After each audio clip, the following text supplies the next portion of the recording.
So it's great to be here. I'm honored to be here. And today we will be talking about cultivating kindness, courage, and gratitude through dialogic conversations. This was a pilot project that I did last year with one of my student teachers, and she is now in her first year of teaching. And I'm preparing to do another iteration of this project. So the idea of this project came from Dr. Endrizzi and myself. We were walking in a local park, and we have been collaborating over the years to develop projects that we can use with our student teachers and also my young third graders. And so Dr. Endrizzi and I are going to share some information with you about this project and just a brief overview of what we're going to talk about in these next few minutes. Dr. Endrizzi will share a little bit of the theoretical framework that was the stage for this pilot project that we did. And then I will explain the project itself, some of the children's books that we used, and the multimodal composition piece of the digital culture boxes. Then I'll share some of the student feedback with you. And if there is time, hopefully we'll have some time for questions. Sorry, my mouse is not cooperating. Okay. All right, Dr. Endrizzi. Hi, Jen. Hi. It is remarkable the hats that Jennifer can wear on any given day. Yesterday, she was working with teachers through a conference. Today, she's back with her third graders. And it is absolutely energizing to have a partner such as Jen. I'm just going to take 1 minute and urge you to look up some people that have been really important for the thinking that Jennifer and I and Faith, her student teacher, did to craft a remarkable digital culture box project last year. We do see children as being global inhabitants. We believe that the notion of cosmopolitan invites us as teachers, but it also invites students to think that, yes, there are commonalities between all of us, hence the notion of loyalty. But there's also the need for more openness. We live in a polarized time, and the willingness to listen to others and to just ponder otherness is sometimes lost. And so you're going to hear how Jen and her third graders really kind of focused in on that. Global children's literature was a vital bridge, and Susanna Chu has been key in our thinking. These people you can see in our references. So if you just jump to the next slide, Jen, I want to just briefly mention the notion of dialogic conversations from our lens, and this equally builds on what you heard from the three colleagues at Slippery Rock University, that when you read a global children's book, the dialogue that results is rich. It's not just spitting back answers for someone's questions like, what color is the red car?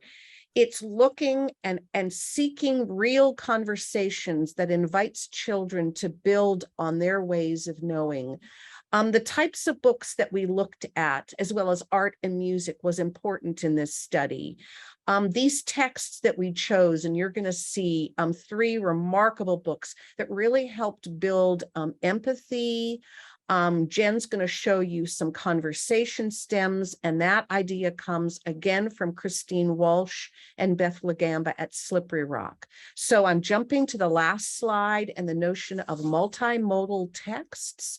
And multimodal texts or multimodal learning is the notion that we communicate not just through written texts, but music is a text, art is a text, dance is a text. And so Jen and Faith and I really spent time thinking about how can children, in response to books, use art, use music, use movement to kind of think more broadly. Back to you, Jen. Thank you so much. All right, so a little bit about this project with that information now.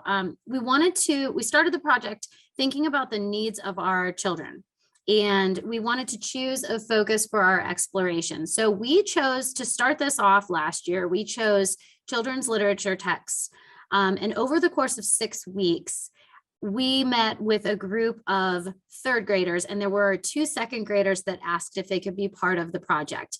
It was a before school project, and it was a half-hour, 30-minute meeting once a week over the course of 6 weeks. And during that time, we read the text with them, and we tried to work on dialogic conversations.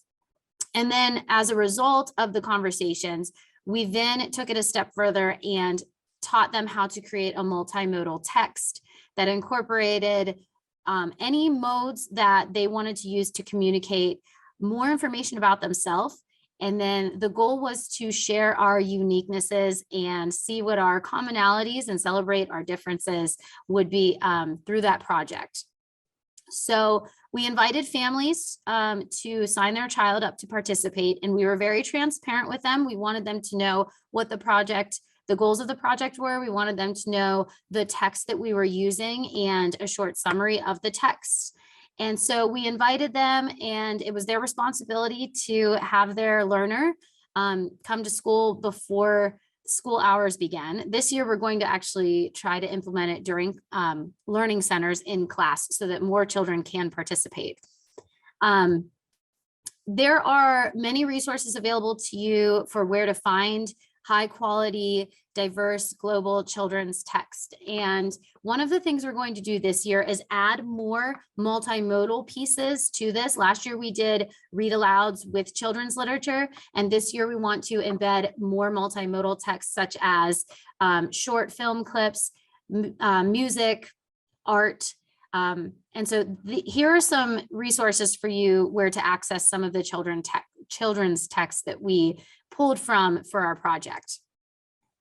These are the 3 read alouds that we used. And the reason that we chose these texts was that they met the needs of our learners. And later in the presentation, there is access to some getting started tips if you would like to try to do a project like this yourself, or maybe teach your pre-service teachers how they could try to implement a project like this with their younger learners. One of the very impactful texts with our students was the book Maddie's Fridge by Lois Brandt. And this was the first book that Faith read with the third graders. And she discussed, they talked about the text itself, and the students shared their understanding and comprehension of the text. But then the idea was to take the text as a springboard into a deeper conversation. And even in our first meeting with the children, they opened up about food insecurities that they faced in their daily lives. And then the idea, we extended the project to the families by inviting them to think about a time that they helped others. And so some children brought in an artifact that was a physical item, such as a can of food, because they help at the local food bank.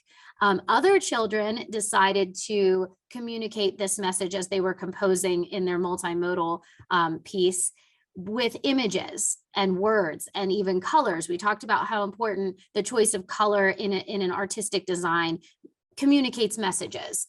2 of the other texts we used were I'm New Here and Alma and How She Got Her Name. And this year, we're actually going to expand the project and focus more on Juana Martinez Neal's texts and do an author study that's going to lead us into the digital culture box creation.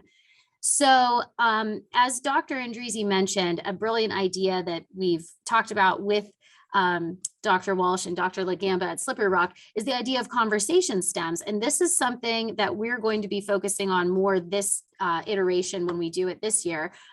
Really talking deeply about the text, whether it's a children's literature book or song lyrics or even a piece of art, to really get our learners talking first about the text, but then looking within and lessons that they're learning from it, then sharing that with others in the learning community, and hopefully using that information to create a community action project. And here, this is just an overview of each week. We would do a read aloud. We would have a conversation. The children would have homework, and the families, when they signed the permission slip for the children to be a part of this project, they committed to the extension homework, helping their child discuss questions they might have, helping them find artifacts. And this is an example. This was actually one of our second graders who joined the project, and she brought in some physical artifacts, and the idea stems from culture boxes, and we added the digital piece because of the importance of multimodal composition and digital literacy. And so you can see Natalie's digital culture box with her artifacts. There are photos here that she brought in and art that she made as one of her projects of how she helps others. And so this information is available if you'd like to know more details about the project. At the conclusion of the project, all of the students presented their digital culture boxes with the other learners in our learning community that were part of the project. And then they completed a Google form to do a reflection piece. This year, we're going to offer more Google forms that tie into the multimodal text that we're exploring, and hopefully create even more or collect even more information from our learners. But one of the really big takeaways for our third graders, and we're coming from a very small school in the United States, a very rural area, and so they really started to realize how important it is to recognize their uniquenesses. And one student said, everyone is different, but everyone has the same emotions. And the idea of the project was to let students see the commonalities we have and then celebrate all of our uniquenesses. The project itself, we realized after the project and then writing about the project, we realized that it really did encourage our children to be a little bit vulnerable, and they did become more aware of the others around them and how important it is to see differences and similarities and celebrate each other. The project itself too gave our students a sense of empowerment, especially as they were creating their multimodal digital culture box. And they were very, very excited to share what they created and share the information about themselves. Our next step this year is to do another iteration, focus on more multimodal text, and embed a community action project that's going to tie in with what we're learning. And that is going to be happening in the next couple of months. So I'm very excited for that part. The Getting Started guide is available, and I believe these slides are accessible. And if not, I'll put them in the chat in a second. And this is the guide that Dr. Endrizzi, myself, and Faith created to share with anybody who's interested in giving this project a try. And then there's more information, as well as all of the examples of our invitation, our permission slip for our families, and the homework assignments that we had our children do that were part of the project.